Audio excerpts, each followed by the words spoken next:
Hi, good evening. This is Amy Jurek with Remax Advantage Plus. It is mid-May, and there was a much anticipated Federal Reserve meeting that happened this week. So I wanted to give an update to you listening about the market and what's happening and kind of the market's reaction to the Federal Reserve meeting. So I'm going to chime in Brian Parkinson here from Alaris Mortgage. Hey, Brian, how are you? Doing good, Amy. How are you today? Good evening. Thanks for meeting up. Yeah, Gosh, absolutely. it is spring and it's really exciting that we had another Federal Reserve meeting. I think there were a lot of borrowers out there that have been kind of waiting to lock interest rates. I think that we're just kind of waiting to see what this meeting would do, if it would better them or whatnot. So happy that it's over, and I'm curious your reaction to how yesterday's meeting went. Yeah, actually, Amy, that that meeting was last week. Oh, And what okay. yeah, and what happened yesterday was the consumer price index came out, Mm-hmm. and that's the measurement of inflation, and the Okay. numbers came out to our favor. Okay. So if we were to speak into the Fed's last week raising short-term rates 0.25%, the market was expecting that, Yeah. and Powell kind of has switched his conversation out, kind of pulling away any dialogue that says they're going to absolutely raise rates again. I'm Okay, also good. hearing experts say they might start potentially cutting rates as early as September. There could be 3 rate cuts this year. Now we just have to wait and see what happens. But so yesterday, the inflation report comes out. That's really been the driver of interest rates. Inflation went up way over 8%. Mm-hmm. A lot of that came from obviously the things that happened through COVID, the Fed's just dumping a bunch of money into the markets. But Yeah. the key component that's really starting to kick in is shelter, and that's more so the cost of rents. And Mm-hmm. so what happens is this is a lagging index because Mm-hmm. typically if you're going to sign a lease, it's going to be for a year. Well, Yeah. these leases are renewing. The height of rents was probably, I think it was the middle of 2021. Okay. And now we're just starting to come into the I can't hear you, Brian. You went out for a sec. Oh, there you those go. I got you lagging back. indexes. Can you hear me now? Yep, you're back. Yeah. So what's happening now is that lagging index of shelter or Hmm. rents is now coming into effect. They've come down, and that's going to bring down inflation. Oh, thank Inflation goodness. comes down, mortgage rates come down, and everyone is in a better position. Yeah, absolutely. Well, this rental bubble maybe possibly is upon us, right? I mean, we have Yes. been watching apartment complexes go up all over, not only where you and I live, but across the country, right? Yes. So Yes. we are coming off what NAR is reporting as a 40-year height of apartment buildings that are kind of now sunsetting. So, Yeah. it's a good thing. We need that to be there needs to be some affordable options for people that are renting, and that of course is going to affect housing costs as well.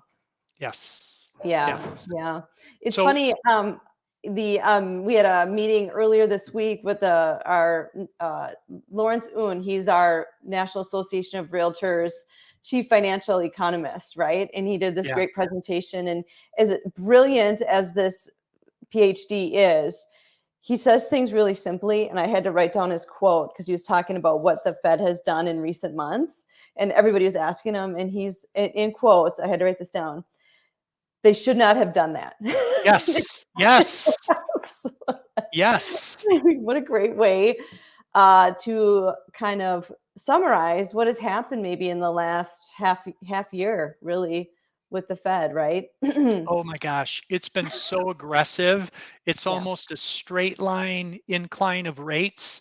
Hmm. Um, and the concern that we have is because there are lagging indexes, it takes time for the effects of raising rates to hit Hmm. inflation. And these Hmm. things are now starting to kick in. The numbers could have been a little bit better on inflation coming down, but there are two things that hit it. One thing is gasoline was a little bit higher. The cost of Hmm. the barrel of oil was a little higher last month, but that's come down. And Okay. then also, believe it or not, used cars, the prices of used cars went up 4.4%. And that was kind of an anomaly. We don't expect to Yeah. see that again. So with oil having come down and us not expecting to see the used car component in there, we think Mhm. that when we hit June, I think it's June 12th or 13th is the next inflation marker. Okay. We're gonna get traction. We feel like this is just the start Hmm. of seeing better rates coming our way, seeing inflation coming down. Okay. Am I right when I last saw that our inflation rate is around 5% right Yes. now, right? Yes, you are. And to put perspective, in the late summer or fourth quarter, we were in at 8, in the Yes. 8-ish. Okay. Yes. Yeah. Yes. So we're already in a decent correction, though we have room to go. So our progress, we've come actually from 9% down to 4.9%. That's a Okay. huge drop. Yeah. So we've made very good movement in it. The concern with the Fed is there isn't a single board president that has real world experience. All of them have been in some sort of government position. Chairman Ugh. Powell is an attorney. They've got 400 economists that they can rely on, and they contradict what they're being told. They're looking in the review mirror, forgetting that this lag will kick in. They're Mhm. overcooking things. Employment is starting to soften. Mhm. We're hearing from a lot of recruiting companies like Indeed and all those resources Mhm. for companies. Companies are backing off on hiring. We're hearing Mhm. of more layoffs. This is an indication that our economy is slowing down. We could potentially head into a recession. If that were to happen, mortgage rates are going to improve even more. So Right. in the real estate market, there are a lot of things that are happening that are Mhm. going to bring rates down, which in fact are going to bring out more buyers too. Right, that's just it, right? It's Yeah. not, home values are high across the boards, right? Yes. So everybody's waiting, like, should I go now? Should I wait till the fall? And that's a great question, right? Yeah. But if we have this rate environment and this environment, whatever activity is going on right now, if rates do drop, that's going to bring more buyers to the market. So Yes. it could be just more competitive at that time. So Absolutely. I don't think anybody can time it. No one can, No. you know? Find the right house for you. If you Right. find it, go for it. Hmm. Rates will change again in the future. Rates are going to come down. You can Right. refinance. Not to take that lightly, but we're not going to be stuck here in the sixes forever. But Mhm. we also want to caution folks. I don't think we're going to see 2.75 or 3% again. You know? No, no, those Yeah. are those are just crazy. That was an amazingly cheap time for interest rates, right? Yes. Yeah. Totally. Yeah. Yeah, that'll be a long time from now. All you can do is just work on what kind of market you're in, and people move and buy and sell for the typical reasons, right? They're Yes. moving into their 30s, they are getting married, they're having children, children are moving out of the house, people are passing. All those things will still always be part of our market and part of what drives people to sell real estate. But I think the biggest change now, because we have such a significant change in rates, are when people are making those changes, they might be holding on to those properties instead of selling them, right? Yes. They might just be Yes. saving them for an investment home Yes. versus putting them on the market. So that's why we're seeing a reduction, in listings. Right now, for existing inventory across the country, we're down about 40% in inventory. So when I'm comparing like pre-pandemic, we're going to skip over. The pandemic is just a big, huge, explosion in what happened in the marketplace. So Yeah. existing home sales or inventory is down almost 40%, but new construction home inventory is up Really? more than it's been in 10 years. Yes, yeah. And that has a Wow. lot to do with what happened in the third and fourth quarter of last year. We had people that were buying or building a home, and the interest rates went up so fast that in that process of building a home, which could be, 6 to 12 months for sure, they were no longer affordable. Right? They couldn't the home. They would have to get off that contract based on just financing situation. So that brought a lot of homes onto the market that wouldn't have been there. Those buyers would have completed that whole transaction had the Yeah. interest rates stayed the same. So we've seen an increase now of new construction opportunities. So Good. Good. yeah, which is great. And to build a home though, it's usually not that affordable home bracket. Building a home, at minimum in the Twin Cities is, 500,000 for sure, and that's out in maybe a third-tier suburb, going new construction. So it doesn't satisfy the appetite of the entry-level price point or that affordable home. So True. Yeah, that will that's a always be a tough tough one. that $300,000 price range is tough to get into. You got to Yeah. be ready to So act quick. Yeah. exactly. It's very competitive, right? Yes, Yeah. Yeah. extremely. Right. So, people are constantly asking about a bubble, and like I said earlier, timing it. But it's really hard to believe that we're going to see a decline in home values when we don't have enough supply, Yes. right? Yep. Yeah. And with interest rates, it sounds like staying kind of where they are and possibly improving this year. Looking long term, it could be a whole lot of the same for a buyer out in the market, just needing to be steadfast in their search and where they're looking and seeing the homes immediately when they come on the market. So we're kind of at the point where we feel like we're going to start seeing some improvement in rates, and that is not going to be a quick movement. So we're not going to pop down to 5% in the next 2 weeks. It's Right. going to be a gradual descent. I just think, a 0.5% in a rate is not going to change your payment dramatically. No. If you can find the perfect house, and you can secure it today, go for it. I wouldn't Right. wait for rates to drop any farther.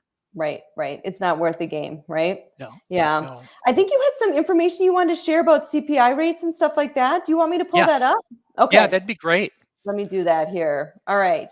Okay. So, mm-hmm. Yeah. So within that consumer price index, Amy, Yeah. shelter is a big part of it. It's about Yes. 40%.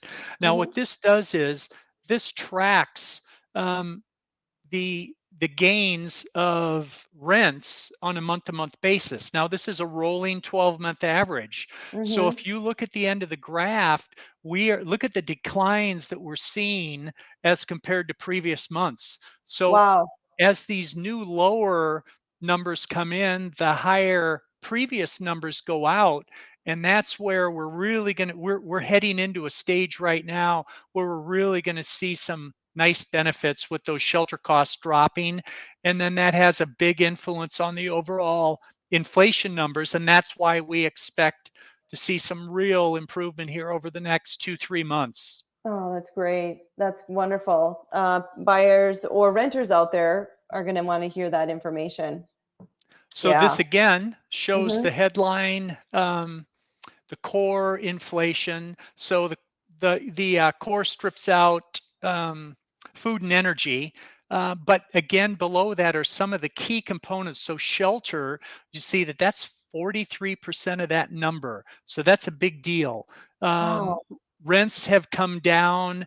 You've got the lodging. Now, the one thing that really helped us was lodging in destinations. That would be for those on vacations, etc. That Yep. dropped 3% for this month.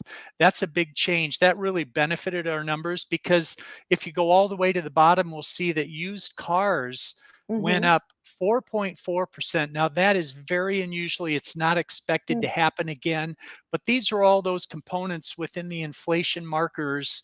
Hmm. And we feel like we're really heading we're heading in the right direction to lower inflation. Oh, well, that'll help all businesses across the country for sure. Absolutely. Wow, this is interesting. Well, the National Association of Realtors is reporting about 70% of the country homeowners are experiencing positive home value gains. Okay. There's Yes. about 30%, that are not. So, it's a little bit of a tricky time as we are in a transitioning market. We were 3 years of strong, steady, 5 to 10% gains every year. Of course, that needed to end, and perhaps we are kind of bottoming out on that. So, but still, there are some areas that are selling like hotcakes, and then there are some that maybe are not. So, if you're out and you're interested in thinking about buying or selling a home, Brian, I would love a chance to chat with you and really answer the question. Are you in that 70% of the homeowners out there where you're in a gain position in your home value? Or is it in a pocket of the Twin Cities that is maybe a negative situation for home values? So you never know until you reach out to a professional. So Brian, I would love a chance to chat with you and discuss the process. It's a complicated one, but we'll try to keep it as simple as possible, because really it's a great time to find the right home for you, and you never know when that's going to be. You can never time it. You sure can't. And we'll be ready. Nights, weekends. If you want to Yeah. look at a house, we'll be there to support you. Yes. Well, thanks so much, Brian. Thanks for the update. I appreciate your time, and we'll see you soon. Thanks so much. Have a great day. Bye Thanks. now. Bye.